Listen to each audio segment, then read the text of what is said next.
Week 4 of the semester, or really week 5 of the semester, but chapter 4.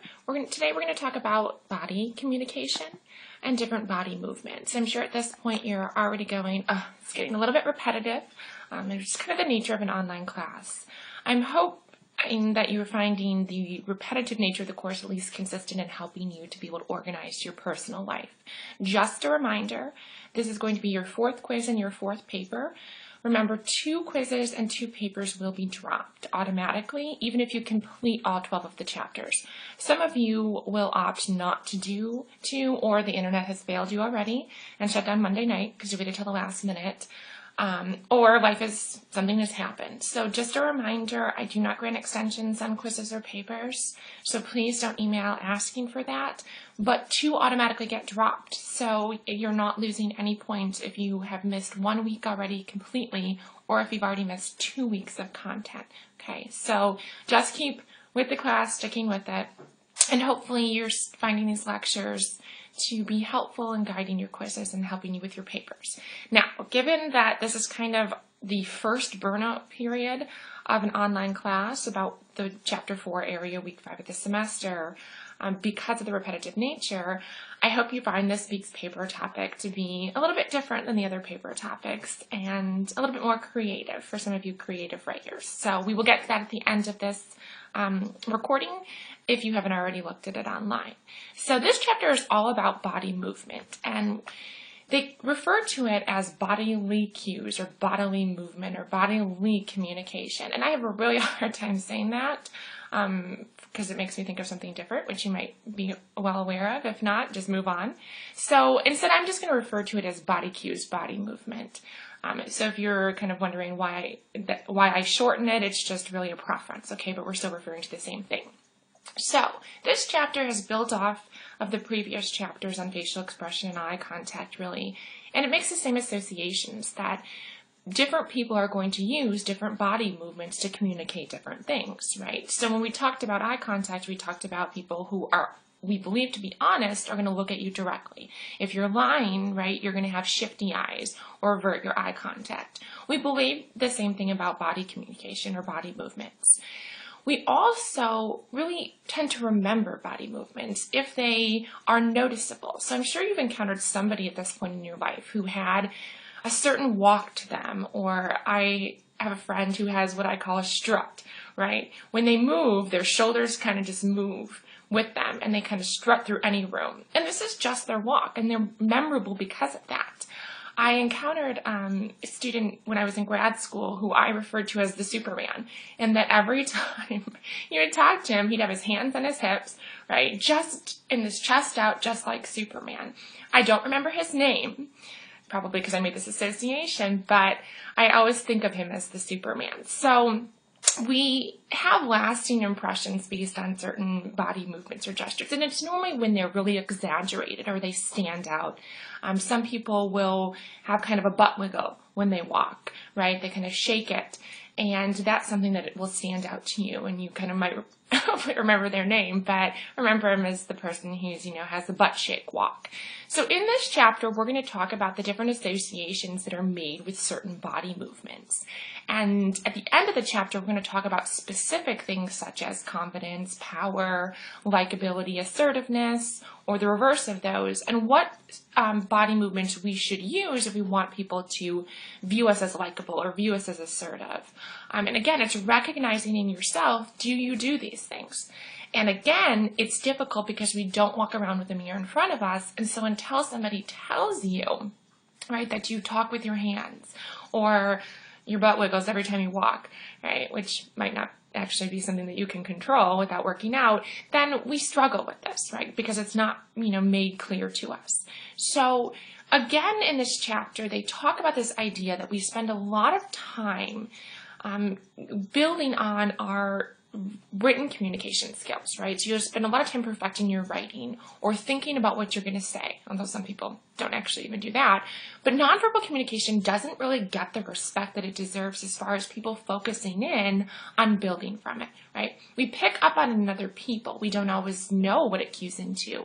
But I really encourage you to ask people, is there something that I do with regard to my body, right? And they might point out things like the way you dress, and they might point out facial expressions or eye contact, right? Which are all part of the body. We don't really separate those necessarily. But ask people and ask them to be honest with you, because again, until you're aware of it or made aware of it, you're not going to be able to fix it. And even when you are aware of it, it is still something that is difficult to fix, okay? So this whole chapter is based on what is the study of body movement, which is known as kinesics, okay? So the first thing when we think of kinesics is that we think of hand gestures. I have to consciously, right now, my hands are in my lap and they're held together like this because I talk with my hands, right? I refer to them as my jazz hands, right? That they kind of are used to exaggerate or exemplify certain, words or characteristics, but my body would tend to be dancing if this was a face-to-face class. And for the students in this online class who've had me face-to-face, you will probably notice I feel very rigid as I'm sitting here because I'm not used to having to just, be in a screen or set in a certain position. So our hand movements or our hand gestures have a lot of meaning associated with them. However, because we can see them in front of us, so as my hands are jumping around in front of me, I can be aware of them, we are able to consciously control them more. Okay, so we don't necessarily associate a lot of meaning with them. They can be distracting to us, but they don't necessarily mean, they're not as impactful as some of the other body movements that we may not be as consciously in control of. So on page 74, they talk about 3 different codes for body cues. And I'm going to talk about this a little bit because I think they're not difficult to understand, but harder to place. So the first one is arbitrary. An arbitrary code are different body movements that are rooted in symbolism. So they don't stand on their own, right? We only come to know what they mean based on cultural rules. So it's kind of like a wave goodbye or wave hello. We only know what they mean goodbye or hello because we've been taught that. So the wave in and of itself is not fixed. It doesn't always mean hello or goodbye because the exact same wave right there could mean 2 different things, hello or goodbye, and could be a multitude of things. Iconic code really is any type of body code where they give you a clue as to what it actually means. So they give you a couple of examples in the textbook of women wearing high heels to appear taller, or men wearing toupees to appear that they have hair. Because in our culture, in our society, tall women are seen as, beautiful or elegant or appealing, and men with hair is a positive thing all around. So you will fake height or you will fake having hair in order to communicate something, and then in our culture, in our society, is viewed as positive. The last code is the intrinsic code, and these are really things that are inherited at birth, right? In that we can recognize certain faces or body shapes right out of the chute. That was not the most polite way to put it, but right at birth. And you know this if any of you have children or if you've been around young babies, that an infant recognizes its mother. And maybe even its father, but right out of the bat recognizes its mother often because of smell, right? But touch, but they'll recognize the face of the mother, right? And they'll also recognize, the body shape or the warmth that attaches to that. Okay, so that's what we're talking about when we're talking about intrinsic, is they're really inherent in us. The textbook then goes on to talk about 5 big, types of body cues. And the first thing they talk about is this issue of emblems. Emblems are body gestures, normally hand gestures, that really stand on their own. Notice iconic, and I'm not going to do it to you here. I would do it in my face-to-face class where I could give you a little more explanation. But it's flipping somebody the bird, right? Or giving the peace sign, the thumbs up, okay. What emblems do is they don't need a verbal message because they are the direct translation for a verbal message. Again, this is going to be culturally limited. So flipping somebody the bird, the peace sign, the okay symbol, thumbs up, might mean one thing in the United States, but might mean something in a different country. And we've all seen, classic examples of this going wrong. So emblems stand on their own. The next one they talk about is illustrators. Illustrators, are going to increase the clarity of the verbal message. So if I'm going to give somebody directions and say, the next corner turn right, I might point to the right as well. What they really do, or the main function of them, is to aid the listener in comprehending the spoken word. Okay, they do not stand on their own, because if I said, turn the corner and go to the right, when I'm pointing to the right, that I am illustrating it. However, if I just did this, right, you wouldn't know that I mean turn to the right, okay? It could be me discoing or all sorts of other things. The third different type is affect displays. Now, affect displays are more closely linked to facial expressions because affect displays is where we really display our emotions to people. Now, you can, slump your shoulders to indicate that you're kind of depressed or moping, right? When we talk about the role of posture, but more than likely, if we're talking about an affect or your emotion, we're talking about some type of facial expression. We can display it in our body, but more clearly we display it in our face. The fourth type is a regulator, and regulators are used to exchange or to control it in a conversational exchange. So it's all about turn taking. So what do we do in order to indicate to other people that we want to engage in a conversation or want to stop it or want to interject at any given point? So when we tend to think of this, we again are thinking of hand gestures, but we can also use our head. So we will often, tilt our head to acknowledge somebody. When we want to leave a conversation, we will do things like break eye contact or point our legs away from somebody, lean forward or nod our head, indicating that we are kind of done with this conversation or we need to move on or we're super busy. Do people pick up on that? Not necessarily. Regulators are one of the most difficult types of body cues to use because a lot of times people don't pick up on them. They don't know what you're communicating with that. So sometimes that verbal message is necessary, right? I need to go. I'm really busy. You can give them every nonverbal cue that you got to get out of the situation and people aren't really aware of it, pick up on it, or don't care because they are continuing to talk. The last type of body cue is referred to as the adapter. And adapters are these unconscious or subconscious type of body movements. So things like, flipping your hair or scratching an itch, or when you're giving a public speech, your face getting all red or blotchy or sweating because you're nervous. All these things these are the most difficult to control. Now, we have self-adapters, which are all the self-touching behaviors. So as you notice, probably throughout these lectures, I'm a hair flipper. I do this all the time. It always tends to fall into my face. Very Justin Bieber of me or Donald Trump. But I'm aware of it. I can see it. Doesn't mean I can always control it. Well, I'd rather move my hair than have it hang in my face the entire time.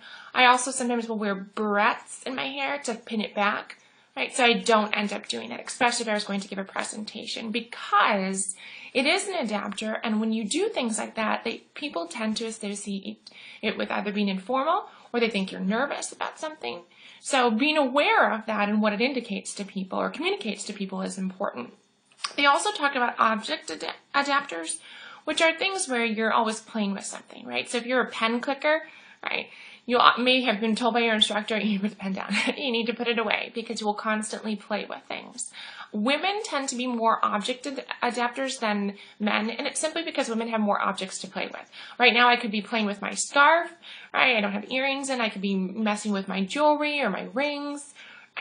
Women have normally some type of purse with them, or they can be monkeying with that. So because women have more objects around them, they tend to be more object adapters, which makes sense. Okay.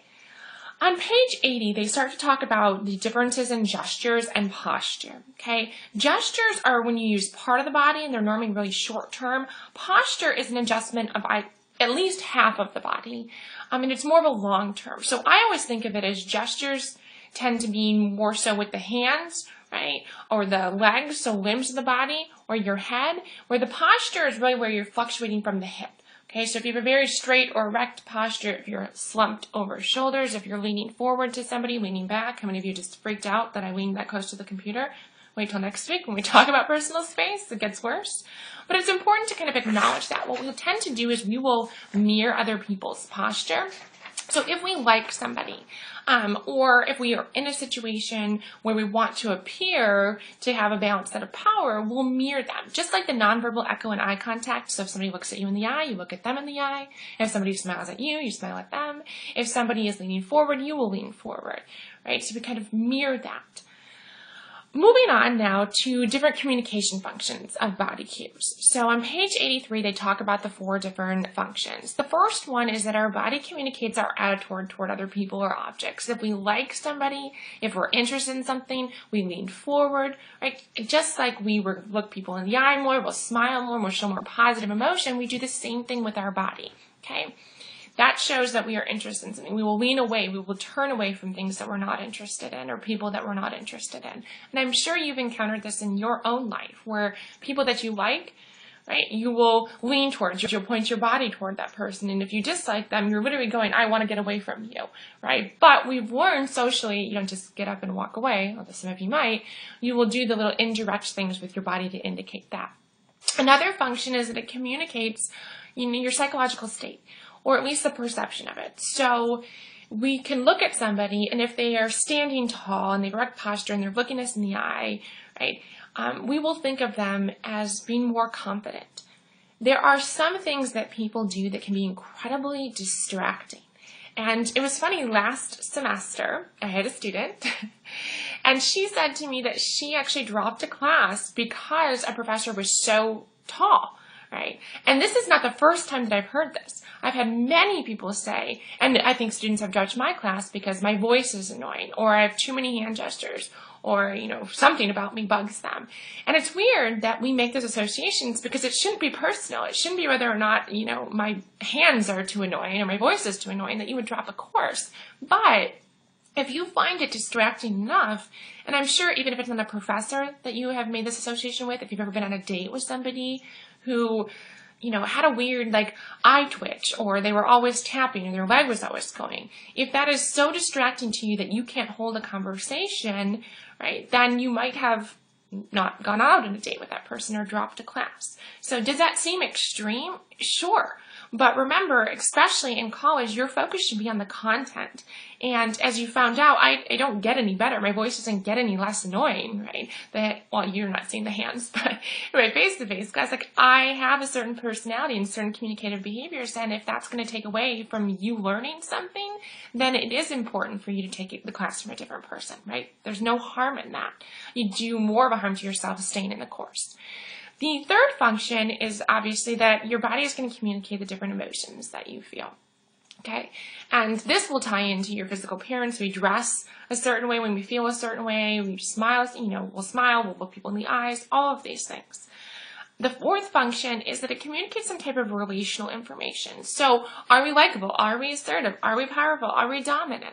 Right? All of these things are communicated through our body. And again, we're not always aware of that because we don't always see that in ourselves.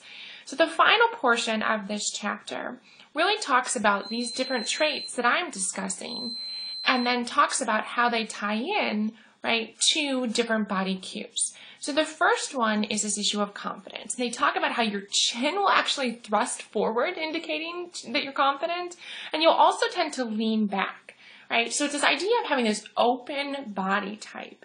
There's really something that seems confident, and then also we're going to talk about this idea of being powerful. Right? And it really goes down to you're open to other people's perspectives because you know where you come from. You know what your stance is. Another example that they talk about is this idea of being defensive. And I'm sure you have heard this many times, is that the crossed arms, right, is an indication of being defensive, right? You're literally closing yourself off to other people's perspective. Now, some of you are saying, I'm cold. I cross my arms because I'm chilly. I cross my arms because they're comfortable. They kind of lock in and take the weight off. You just cross your arms so they're not jumping around all of the time. So you cannot say with any absolute that crossed arms indicate defensiveness. A thrust chin forward indicates confidence, right? Now, it's not at 100% absolute, but these tend to be the associations. So many times people have come to me and said, oh, you're defensive because my arms are crossed. And I want to say, what? No, my arms are heavy and they're just resting on each other. But that, again, tends to be the association, is that you are defensive. So the last portion and the 6 big traits that you are actually going to be addressing in your paper, what I'm going to discuss right now. So these are on pages 85 through 88. And what they're addressing is this dimensional perspective. So going back to this idea of having different dimensions that our body can demonstrate. So there are 3 dimensions. We have liking and disliking, assertiveness and unassertiveness, and powerful and then powerlessness. And what we're going to do is really briefly, and there's tons of examples in the textbook, but I just want to highlight a few of them, are the different body cues that are indicated with this trait. So with regard to liking, we find that people lean forward, right? They place their body toward the person. They have an open body. They maintain eye contact. They smile. They mirror their posture, right? All of these ideas of that I do, right, what you do. And I'm going to indicate that, and I'm going to be open to you. Disliking, on the other hand, is going to be where you have really short duration of eye contact. So you still look at the person, but you're really not engaged in it. So you avert your eyes down. You have an indirect body orientation, which means that a part of your body, at least, is facing away from the person. You tend to be really rigid, right, or demonstrate a lot of tension in the body. Now, again, if you listen to this entire lecture, you remember me saying it's different for me to be talking to a computer screen than teaching face-to-face. So I am very rigid. Does that communicate to you that I dislike you, that I am dislikable? Right? I hope not, because again, there are reasons for that. We're understanding the context. And I never want you to forget the importance of the context or the situation. Okay? These, again, are not absolutes. These are general trends. The next dimension is assertiveness versus unassertiveness. Assertiveness, right, is communicated when your verbal and your nonverbal message are going to be consistent, right? So you look engaged, you feel engaged.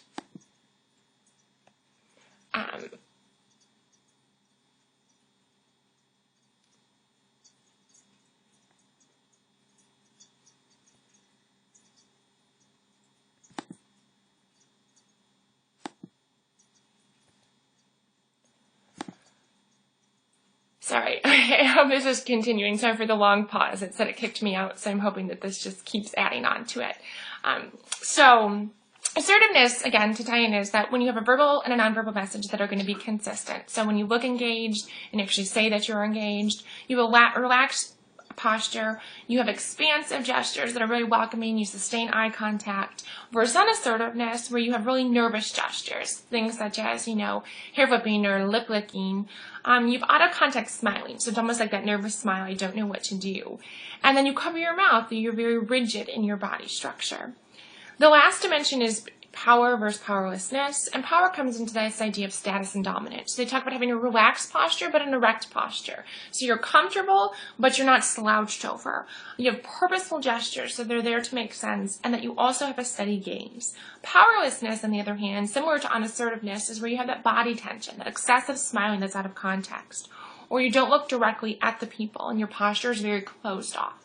So what I'm going to have you do for this paper this week, right, is to pick one famous person for each of these 6 traits. So there's 3 dimensions, but there's 6 traits. And I want you to pick one famous person, a different famous person for each trait, that exemplifies this. Okay, and then I want you to discuss, so what traits do they offer? And I give you an example of the paper of Adolf Hitler, right? So a famous person doesn't have to be a celebrity. It could also be a historical figure. And which trait does Hitler exemplify? Okay, so I use the power trait, right? And that he was a very erect posture. He had very purposeful gestures, which will not be demonstrated here, right? This direct eye contact. Have I ever met Hitler? No, of course not.